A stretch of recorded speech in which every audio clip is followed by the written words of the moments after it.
Mangsane Bathara Kala sawadya balane nanging tinemune nganti tekan seprene saben-saben aku golek wong Sukerta nadyan siji wae ora ana malah kepara saben-saben aku arep ngrangsang bocah Sukerta mesti aku ketemu titah kang bisa maca tulis sing ana jroning awakku wanter dawuhe guru bapakku yen kepethuk wong kang bisa maca tulis sing ana awakku nadyan kalebu Sukerta nanging aku ora kepareng mangsa mula nganti aku ketemu dalang sing bisa ngruwat jenenge Dalang Kandhabuana dalang ruwat kuwi mau bisa maca tulis sing ana sarandunging badanku banjur aku mlayu sipat kuping wedi karo dalang kuwi Bu umpama aku wis ora iso mangan wong Sukerta aku supaya mangan wong kang aran Leksana ning nyatane wong Leksana ya wis ora ana wong Sukerta kaya dene bocah gendara gendera untang-anting sendang kapit pancuran kapit sendang lumuting tunggake ngaran kabeh ya wis ora ana piye Ibu apa Slasa aku ki ora oleh mangan Ibu aku ngelih aku pengen memangan Ibu mbok ya melu menggalih piye aku iso oleh mangsa Ibu lae kala ning aku mundi dawuh saka Iwang Adipu kula prawesi Bathara Guru supaya ngreksalan momong para baju barat aja sumelang aku mesti bakal budidaya ngger saka petung madya padha kuwi sejatine ana kang klebu dadi Sukerta sing dadi panganmu ya kowe kang sinebut Pendha Lima kuwi dadi pepalang sangaring laku apa Pendha kuwi klebu dadi panganku ya kuwi klebu dadi panganmu malah saiki ngene ngger iki ana dalan prayoga krana pangalenggan iki Pendha lagi mapan ana ing Karang Kadempel bakal padha sabiyantu gone Kakang Semar bakal mbangun desa Karang Kadempel mula prayogan kowe saiki jujuk kok Karang Kadempel iri godha para Pendha lan nyabarake gegayuhane Kakang Semar kala mangkahang rusumbar katar-watar bumi kunjing maludha kuntur ketuk Arjaka plae-plis lanat padha jek-jekan Ibu Betari kaya wis trawaja sing dadi drawuh pandikane Ibu yen mangkono dina iki aku uga nedya budhal ana Karang Kadempel mung wae pangestune Ibu Betari sing tak suwun ya ngger kala sing praetna ati-ati ya ngger kala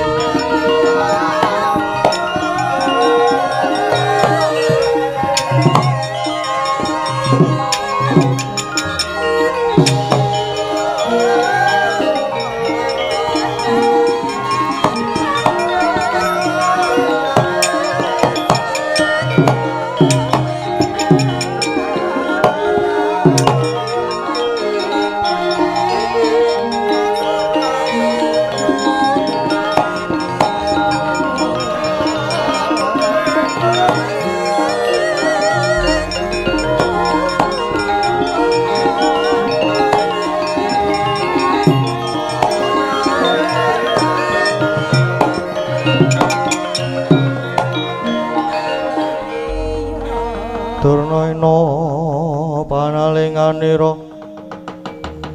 lumacaring ratri lirangga jangganira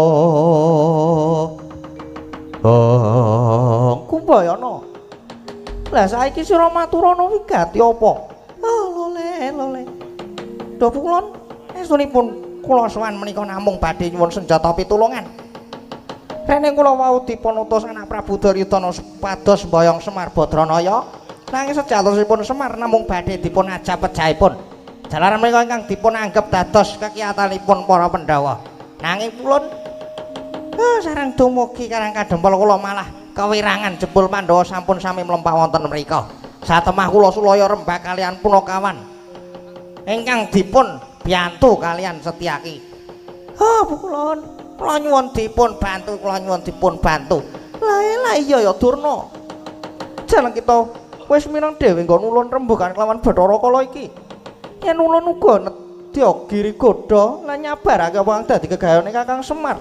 Kang mengkono aja sumelang ulun bakal paring pambiyantu. Oh, waduh, matur sembah nuwun ulun, matur sembah nuwun. Iya mengko sedya tak rekada ya Jaramaya. Jaramaya. Inggih wonten dawuh. Inggih wonten dawuh Ibu Betari. Jangan kita wae dawuhna marang para baju barat supaya padha budal.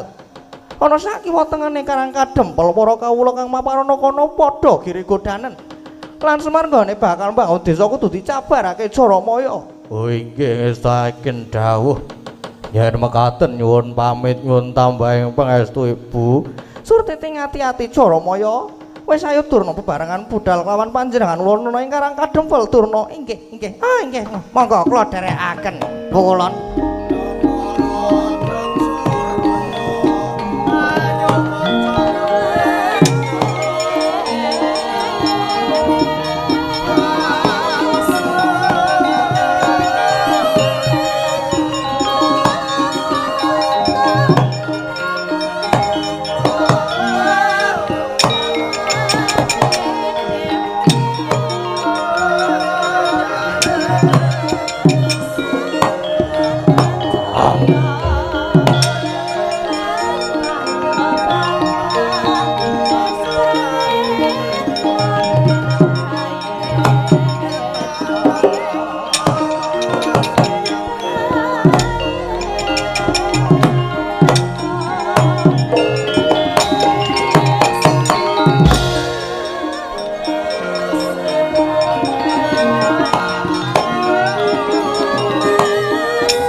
saya dalu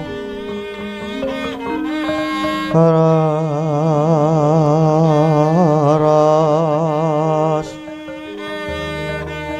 apyara sorot lintang ganggu medap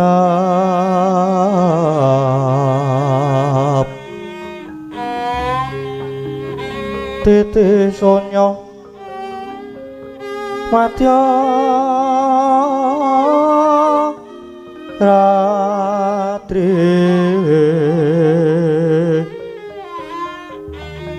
lumrang gandaning pos peta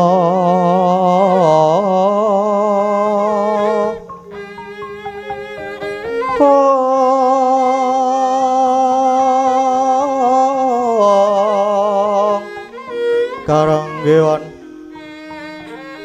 putyanira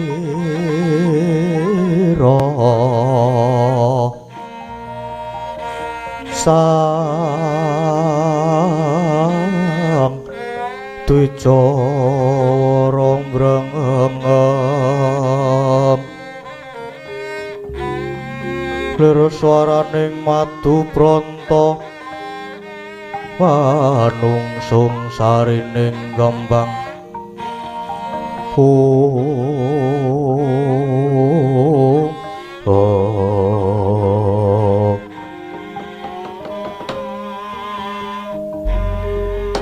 sireping sang wangaraka gumantos sing dalu jroning ratri dereng wonten ingkang kacarita amung sang wang Pertakapati kang jemedhul saking Brangwetan nadyan kelangan migarsa gunung-gunung parandene bisa merbawani Jagatraya dewi tata sing kamantyan dewasane nengna wau kawusawancine wis ngancik gara-gara Sukra mangkara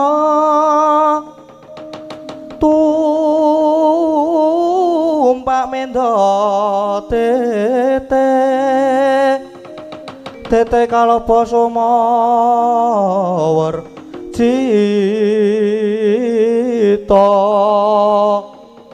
anggara rekata buta maesarespati mintuna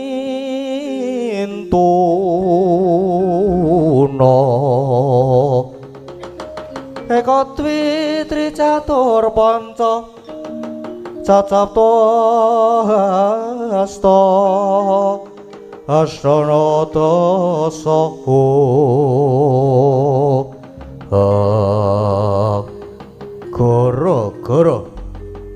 gara-gara ing jagating pakliran saking amung ngurmati midilira parapat Munakawan Kilura Semara Gareng Petruk Sumawana Kilura Bagong ingkang samya gegojekan madyaning ora romba alon arire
Gara-gara. Gara-gara Kang Gareng. Gara-gara. Gara-gara terus. gara-gara Gong. Gara-gara. Apa to pertandane gara-gara? Heeh. Senengane iki. Soan ana dusun padukuan ya kuwi padukuan ing padukuan 13 Malangan Sri Gading. Heeh. Acarane apa Gong acarane? Acarane ya kuwi wayangan. Iya bener wayangan. Merti dusun utawa bersih dusun. Iya, heeh. Wis pokoke mau wis kabeh dikandhaki ning ngarep ning nggon limbukan. Ana mau wis komplit banget. Iki ya catetan saka bapak-bapak panitia dadi wis komplit. Heeh. Wis ora ana sing keri. Ora ana. Saiki kare seneng-senenge mergo iki wektune ya wis ngoyak banget. Kira-kira wektune mlaku 180 km per jam. Dadi banter banget. Heeh. Saiki karo nilai pamundutan mbok menawa isih ana sing ngirim saka HP Gong. Heeh, tak tilekane. Kadang ya HP ku anyar dadi lek ku mencet ya rada angel iki. Heeh. Wah, iki wis ana kang ning ati disragenke sing nyekar Mbak Ika. Tali asih tak transfer rekening Mas Gunawan 500 le. Oh nggih. Saking Pak Diputra Dikari Gino Bolodewa. Nggih. Terus lho iki sapa iki mbek aku iki? Oh wis ding. Terus sing karo nyidam sarine mau. Heeh. Ayo sing di apa jenenge? Wis sandang menggok pelok iki. Ya. Antang-antang menggok pelok e. Heeh. Di anu sesuk gawe gender minir. Dadi nek apa jenenge odo-odo njuk njalukmu minir terus. Heeh, dadi inovasi baru lah minimal lah. Karo gawe sesuk demunge gawe telu sing siji minir ngono kuwi. Pokoke sak karepe dhewe kah. Aku ya wis pusing aku. Ora slendro ora pelok ora ono sing pas cangkeme. Ya ora apa-apa. Karang ya wis kulino to, Gong. Heeh. Aku kan nek nyanyi kan lagu pop. Dadi pop ki kaya pop es ngono kan lho. Tegese lagu-lagu Bohemian Rhapsody ngono kae. Wah. Lagu apa kuwi, Gong? Mbah. Aku ya ora paham. Sing penting nyanyi. Heeh. Saiki minangkani pamundutan sik dhisik, Gong. Ayo sak lagu ki ya apa sik ngono ora langsung apa ya kutut manggung sik ya ora masalah to. Heeh. Engko angler, Gong. Ora masalah. Ora maksude ora angler ngono lho. Heeh. Ya sak kutut manggung ya. Wis jam 2 lho iki. Ora apa-apa, santai wae to. Apa nganu jujak reruk? Apa? Jujak reruk. Jujak reruk ki. Kae lho. Rujak jeruk. Oh, kuwe heeh. Slendro ki. Pelok wae, Ding. Slendro, Ding. Senengane nggo dolanan. Ayo ben rada gayang sithik lah. Minir. Aku arep keterucut muni minir, Mbah, ngono ae. Ayo Mbah Bungke. Heeh, cocok ae. Sidane apa slendro kutut manggung sik. Sak kututan sak manggungan lah. Men seger sik, men fit awake. Heeh. Kutut manggung kuwi tetep Mbak Ayu ya. Heeh. Wah, dikeploki saiki. Mongko morgane kae iki wis kan was-was. Was-was nek mengko arep turun jaba. Heeh, ndak ngerti dikancingi. Nek turun jaba ki sok nekat lho, Gong. Nekat piye? Etok-etoke turun jaba, mengko golek guling, krukupi kemul apa sarung ngono kae, wonge lunga. Mbung idul, mbung ngalor. Pongulon. Nyang serandaan. Ngopo kuwi truk ning kono? Mbah aku ora ngerti kok. Aku ya mung nyalurke omongan. Saka sapa? Saka Mas Janu. Nek Mas Janu kuwi jane rasa digugu kok. Nek rasa digugu kowe engko ora lucu. Oh iya. Iki wae aku ora ono masukan ora lucu lho, Gong. Gong, Truk. Heeh, ora apa-apa. Sak kututan. Sak mah. Sak apa jenenge kutut manggung. Oh, ding aku saiki ngingu kewan lho, Truk lho. Kewan apa? Ngingu guwek aku saiki. Ngingu guwek. Heeh. Nek kutuku neng pasti Pira? 30.000. Tak tukokke jangkrik 10.000 to.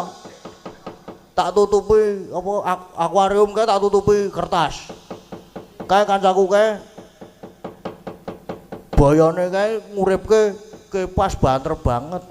Tak tinggal turu dikuyuk jangkrik aku, Truk. Biar jiret tok. Jangkrik iki iso liwat nggon tangan, nggon weteng, nggon rai barang liwate. Terus kasurku tak biak ngono kuwi jangkrike do pentrut.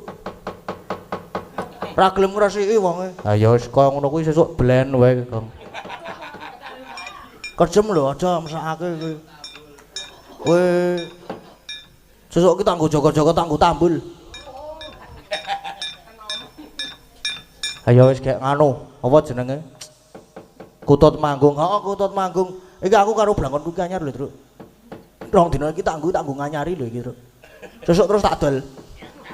Nek ra ndedit terus tak dol. Aja ora ngono kuwi. Iki kowe rung nglunasi to, Gong? Urung. Lah lek ku gawe pas ra duwe-duwe to. Terus bisa nggih Mas nganu sareng kalian sik setunggale. Sekalian bincang lunasi ngono. Nggih Mas, mboten napa-napa. Jebul dibanjeli karo kancaku. Wong apik antenan kok. Lah kae watu-watu kae. Wah, karo wingi pas awake dhewe sowan mrene iki terus saka bapak-bapak panitia ki ana sing request ana sing nyuwun nek kancaku ki sing kuwi diunggahke. Jenenge Mas Reza kuwi kudu munggah. Wingi wis saka bapak-bapak panitia ana sing nyuwun dadi kudu dipinangkani. Wis kutut manggunge mengko sik aku tak jagongan karo kancaku. Lah kutut manggung mengko setengah 4. Diunggahke disepoti spote sak-sake kae ki apa-apa doyan kok. Apa-apa mlebu kae sapa-sapa doyan kok kae kok. Kae jajaran to karo wong lanang kae bahaya lho kae jancane kae. Ayo Mas, Mas Reza munggah Mas disepoti kanca turuk.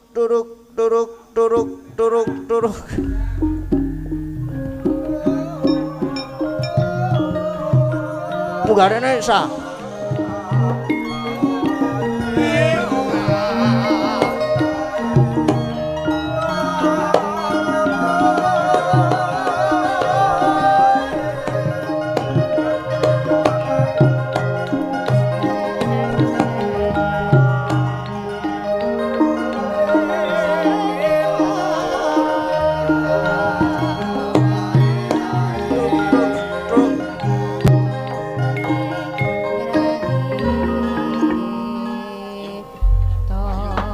Nganggo mic Mas Reza. Nyepeng mic. Lho malah nyekel tangane Mbak Agnes, kok kurang ajar to. Mboten kok. Senengane kok. Pripun kabare Mas Reza? Alhamdulillah pangestune Nggih. Iki Mas Reza niki dalang ya niki. Dalang saking Pundong. Amin. Sesuk sida wayangan ora Oktober. Insyaallah pangestunipun Mas. Tanggal piro? Tanggal piro? Dereng kantenan. Lah to. Menika pangestunipun mawon. Nggih, heeh. Jare Agustus ning yo gagal. Heeh, Agustus gagal, jarine September gagal meneh. Gagal meneh. Terus Oktober iki. Yo rencana yo gagal meneh Mas. Paling ya yo gagal meneh. Sidane arep ngopo ketoprak apa piye? Pripun? Mas? Nembang-nembang nggih Mas. Sak lagu ah. Oh. Dan iki yo wingi yo Ajeng diberkahi Mas Keswane minjang niku. Wah, Oktober. Heeh. Ajeng dikendangi. Bola iya pengendang top ya iki. Nggih, alhamdulillah. Top Marco top. Seneng aku. Menika kula kedawan napa Mas menika? Nggih kedawan supados anu pecah Mas. Pripun? Mboten kedawan supados ngusungi debok. Wow. Oke.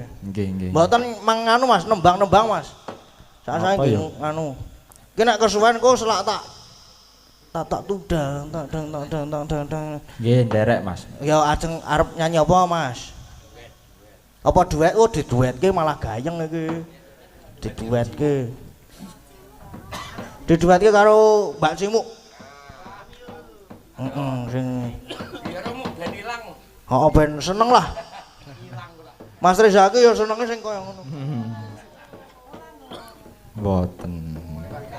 Ora mboten mbok ora ngilang-ilangke, ora mboten ke. Ora lah dadak pupuran barang. Wih lah. Wih lah dalah. Lah kok dadak ngletak lipstik barang. Ayo Mbak jumeneng Mbak. Ini ngerencang ini ki ndak lucu. Mesake kesuwen jomblo kancaku ki.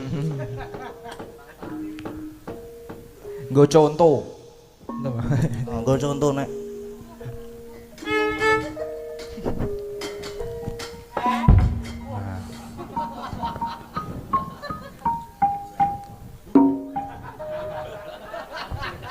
Lah apa itu malah klothekan Yamin iki malah apik banget.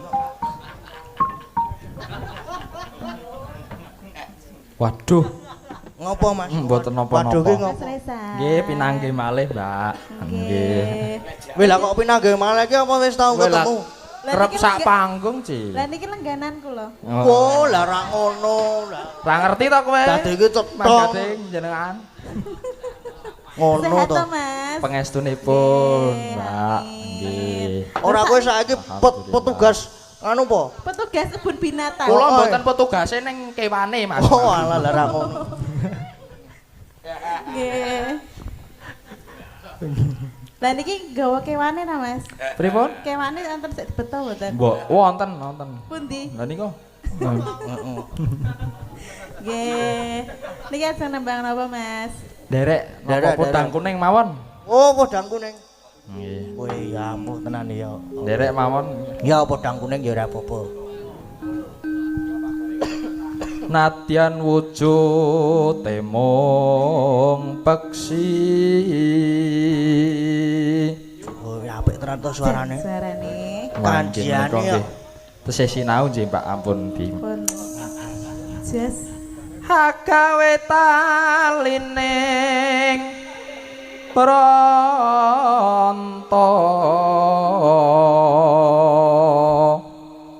Monggo gentosan nggih, Mbak nggih. Wilang ngejak gantian barang. Nggih gentosan. Omeng lagi sedilit kok gentenan ki. Halus manis ton atine. Ora apa-apa ngejak gentenan, sing penting ora ngejak gentenan kathok lobok mesti iki.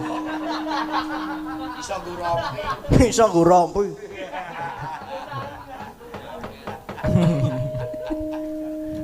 Monggo. Blocking to iki.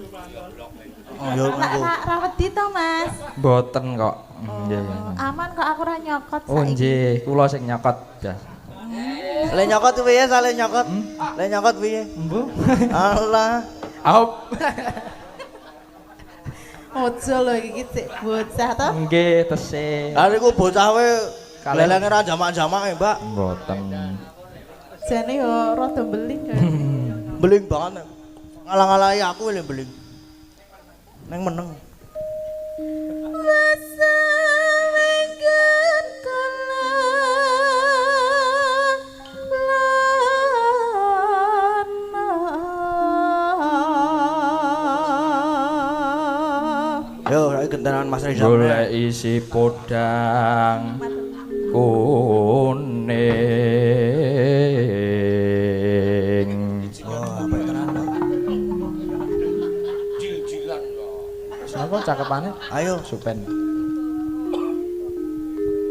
Iba bunga ing atiku.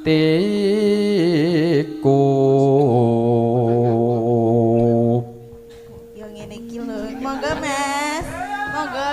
Walah. Juragane. Juragane njaluk Njaluk kopi to. Heeh, njaluk diladeni. Monggo Mbak digongke. Adoh banget nek kon ngegong rono dadakan. Tembange menika lho Mas, tembangipun. Oh, lah ra ngono.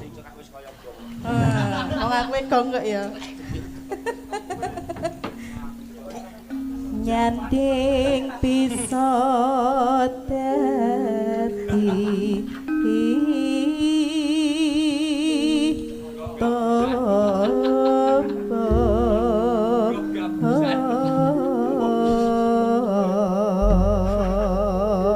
Mas Gading kadose blangkonipun ninggal nggih menika. Iki sesuk gampang tak saure ngunamu ki. Mboten kok kula iki anu sae ngoten lho diagem menika jan wangun.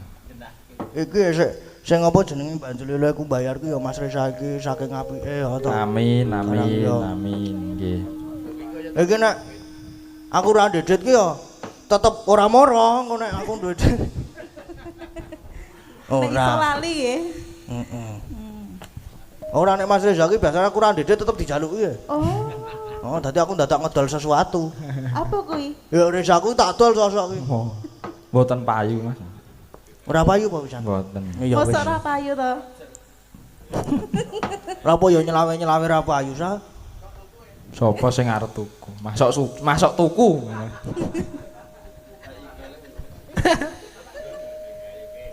Yo Mas. Sampun Mas Gading. Oh sampun to niki. Nuwun nggih. Oh nggih, matur sembah nuwun nggih Mas Reza. Nggih, nyun pamit. Iki gandeng iki mau lagune ora ono sing nyuwun dadi ya ora ono apa-apane. Mboten apa-apa. Mboten apa-apa, pun Nggih. biasa mboten enten apa-apane.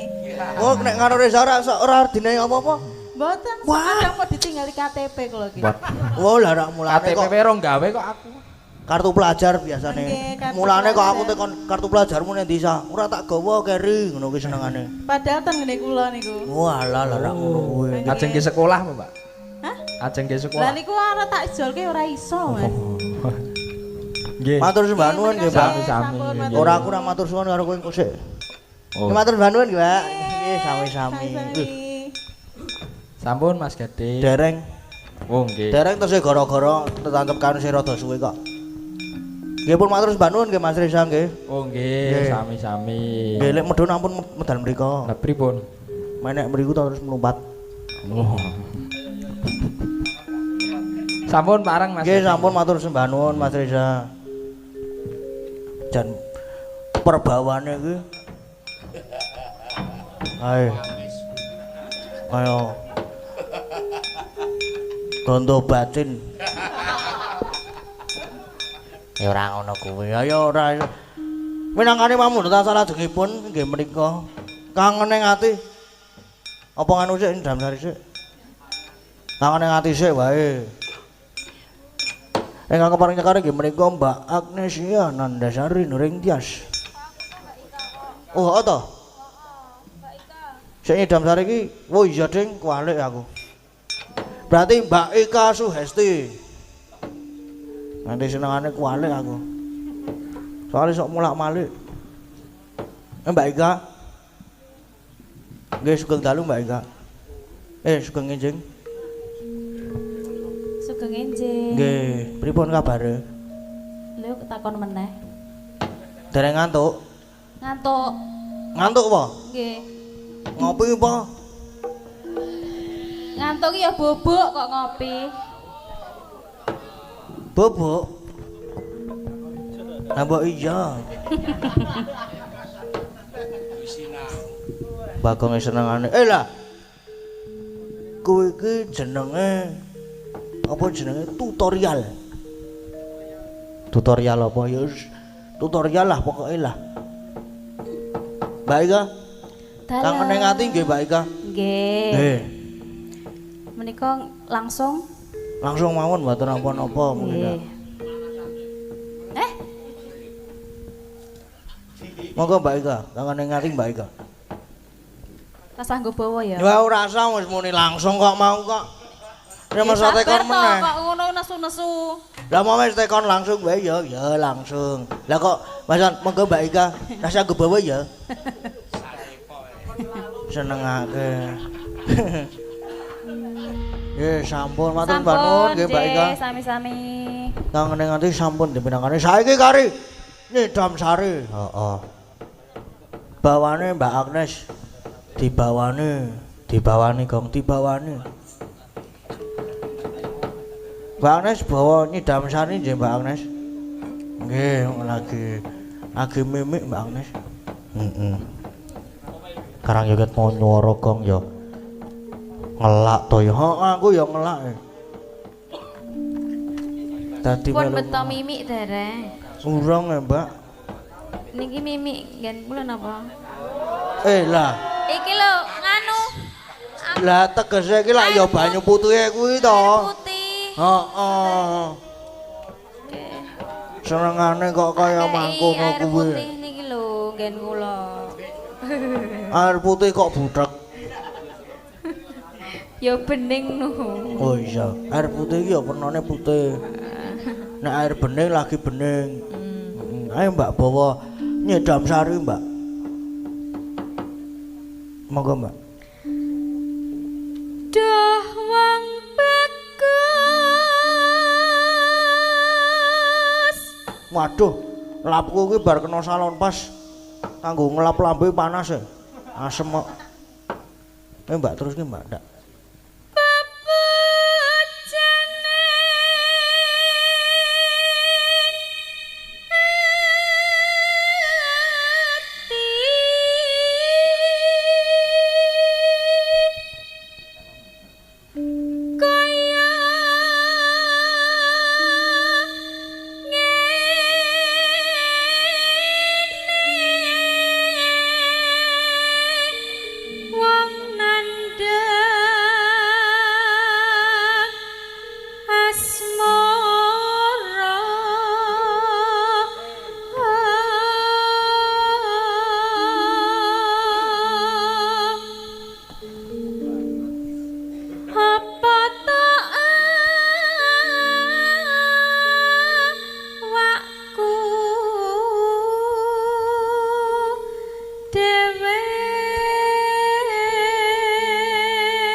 Besok kapan katekan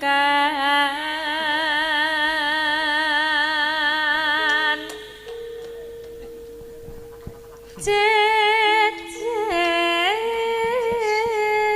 lan wong bagus.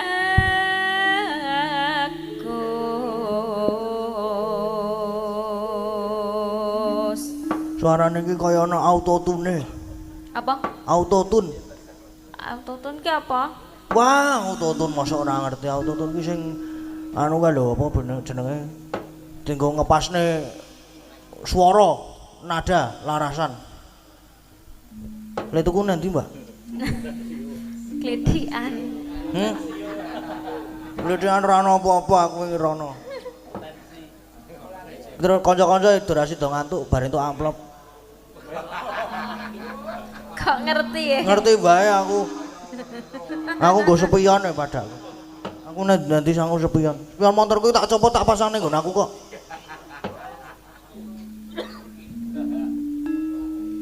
Umpamakna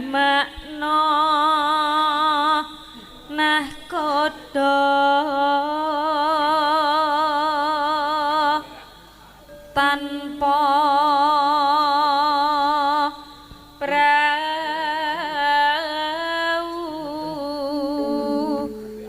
sasadara den pepatri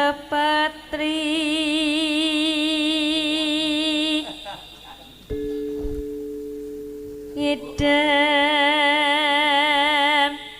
sari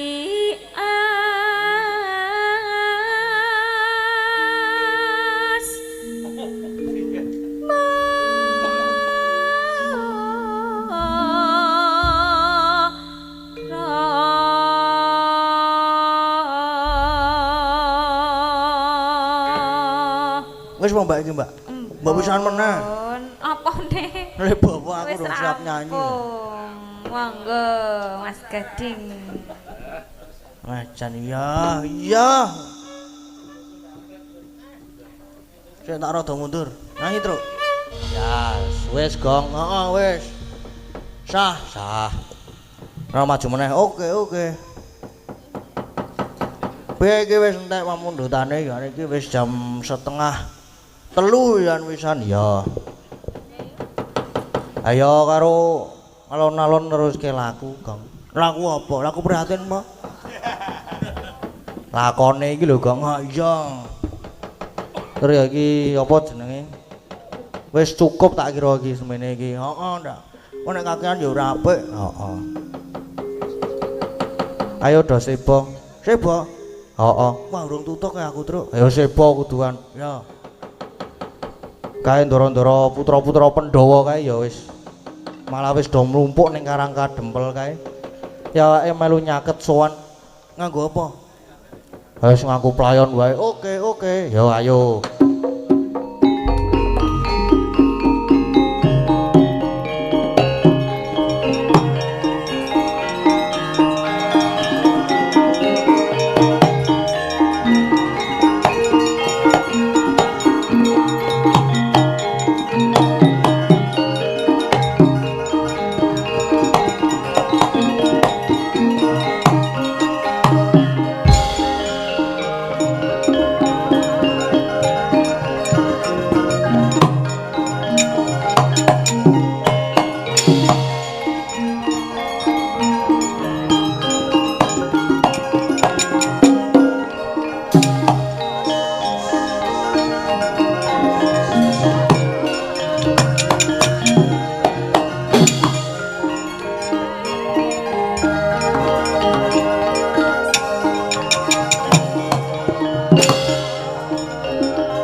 Gus Ndara Antasena Ndara Gatotkaca Ndara Antarja. Kula jan ngaturke panuwun matur nuwun sanget niki. Dene ndika sedaya kersa rawuh wonten Karang Kadempel sajake badhe paring pambiyantu nggih. Ha, Petruk. Kakekne Semar bakal mbangun desa mongko iki para pepunden Pandhawa padha lenggah ana kene. Uga bakal padha sabiyantu dadi para putra kudu melu sabiyantu. Ya Petruk. Wis salumrayen to para putra Pandhawa uga padha sabiyantu ngelingi kabeh lelabuhane Hyai Semar tumraping negara Ngamarta. Ya Punakawan. Aja sumelang kabeh para putra mesti melu ngenteng-entengi bot kerepotane Hyai Semar. Waduh matur sembah nuwun sanget.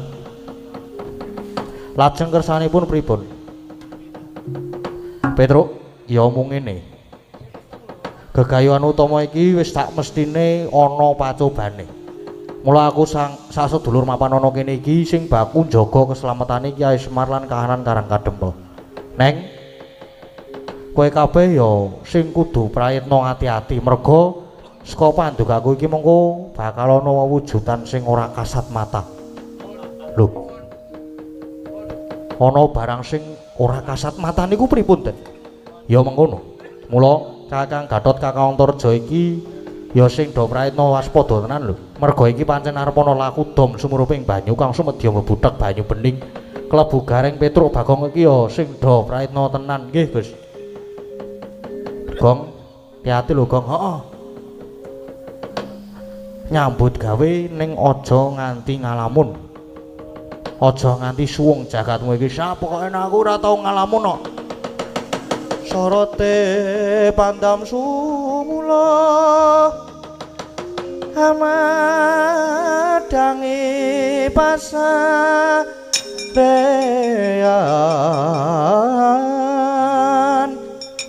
ngenangi wadana remu-remu kalingan hang-hangang sang tiah manangkung sumungkem guling sang kakung rerepa baboe maneman peraten tek branto kula dadah ronte oladalah harcaka blae-blis lanat padha jek-jekan mundi dawe pukulun pandya Betari Durga aku sak kanca supaya mapan ana ing karang kadempel kene nanging supaya padha laku panglimunan pamriye sing mapan ana kene aja nganti padha ngerti waladalah ya iki para putra Pandhawa malah padha mlumpuk ana kene padha jagongan ya tak kiri godane aku manjing ana awake Antarja iki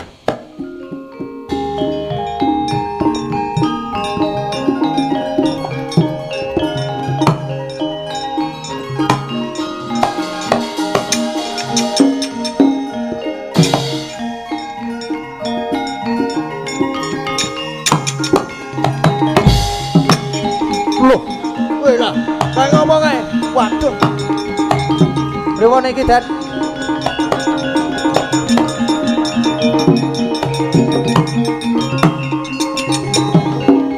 Gus Ndara Antasena niki mau pripun kok Ndara Antarja ngerti-ngerti nglarak Ndara Werkudara Ndara Werkudara Ndara Gatotkaca anti kleru alon-alon terus heeh aku ki panik kaget Gong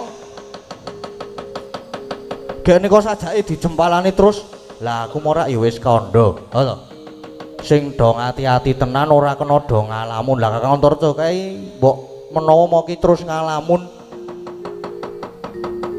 sajake padu karo sing wedok sing nang omahe terus njuk ngalamun kakehan pikiran terus kesurupan barang sing ora ketok njur ngerti-ngerti ngajar karo Kakang Gatot wah Gong hati-hati lho Gong heeh aku ngati-ati nang aku ki lah terus niki pripun niki Den ayo wis kae ditututi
Gatotkaca sejatine aku sengit karo kowe wis kawit biyen merga padha-padha ana Werkudara nanging kowe sing ditresnani kudune sing ditresnani ki Antarja merga aku ki anak mbarep mula aku sengit tenan karo kowe pantes ya mung kudu tak ajar kaya ngene iki ayo nek pancen kowe digdaya tangiya Gatotkaca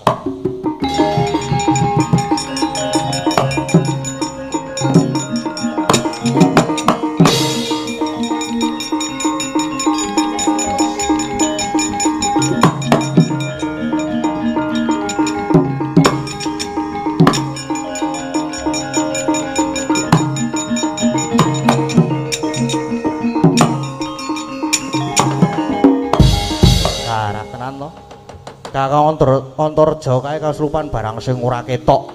Mula terus tegel ngajar karo Kakang Gatot nganti semaput kaya ngene iki. Wah. Lah niki terus pripun iki, Den? Saya santai wae. Menenga wae tak tetesane nganggo sungutku tangiya, Kang.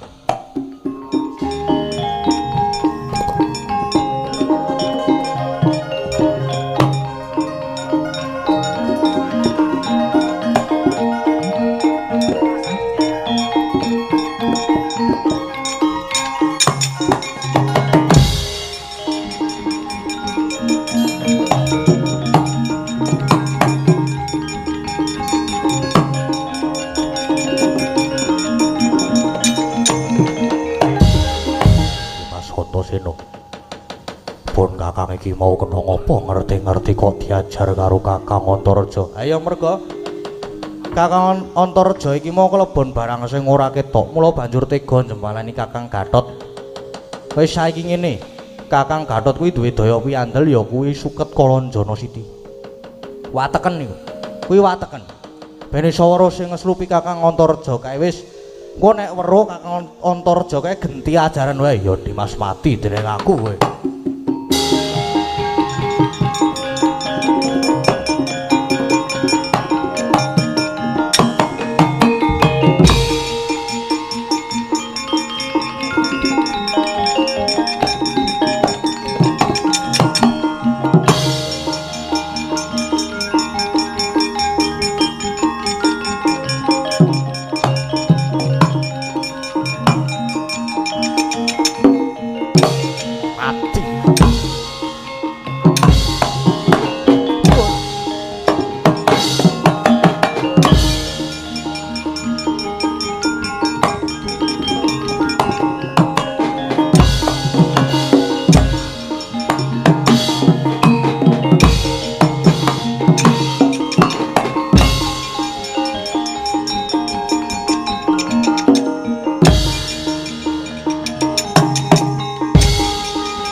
Antareja to ajar nganti aku bisa metu saka awake Antareja.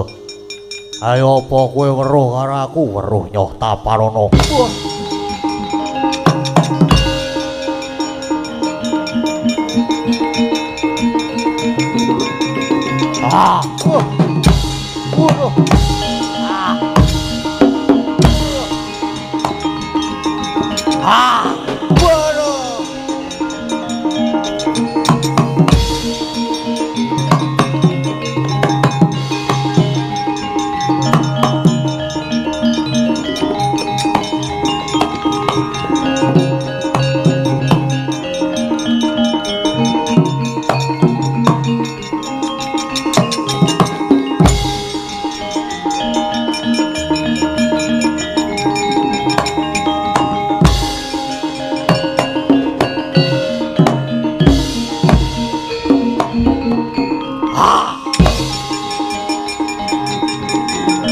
Wah, aku kira iso weruh kowe.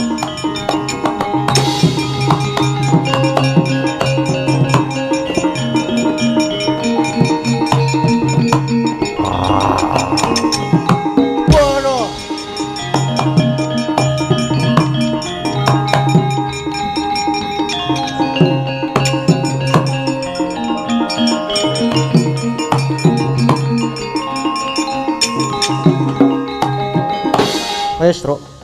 Saka wengiraku iki buta-buta kae mesti do mlayu. Wedi karo awake dhewe ning awake dhewe tetep kudu waspada. Tetep kudu hati-hati wis. Tetep kudu njaga karang kadempel.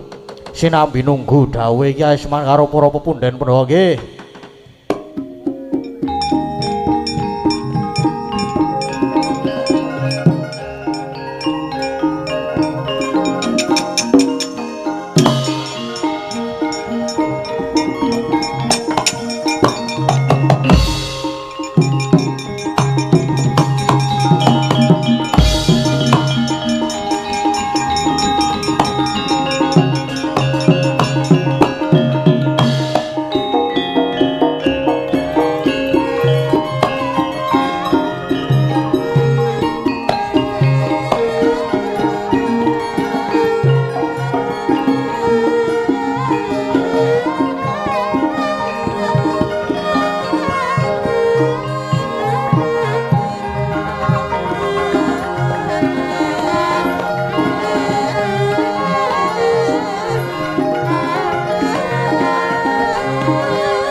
meh rahina sumubang iwang haruna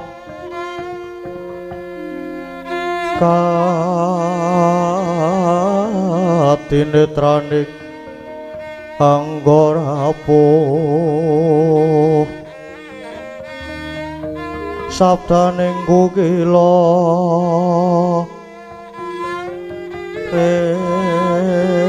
engganegara saketer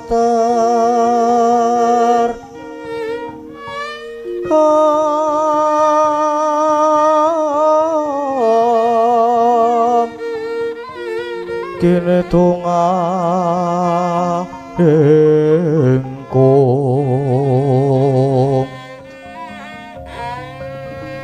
ler pusing bini wanco